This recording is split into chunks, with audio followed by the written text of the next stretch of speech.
বন্ধুরা, স্ক্রিনে ছবি দেখতেছেন, অবশ্যই চিনে গেছেন। আমি বেশি বলবো না, কিছু অল্প একটু কথা। হারুন কিসিঞ্জার, নোয়াখালী ওনার বাড়ি, বিখ্যাত। সবাইকে হাসাইতো ওনার বিভিন্ন ভিডিওর মাধ্যমে, আমরা হাসতাম, ভিডিওগুলো দেখতাম। ছোটবেলায় অনেক দেখছি, ক্যাসেটে পর্যন্ত শুনতাম আমরা ওনার গল্পগুলা।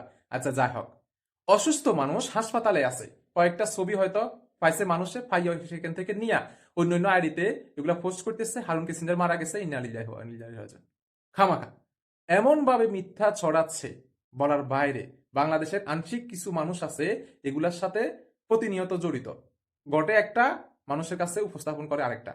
তো আপডেট ওনার ভিডিও, আপডেট ওনার ছবি আমরা সবাই পাইছি, যারা যারা জানেন আর কি।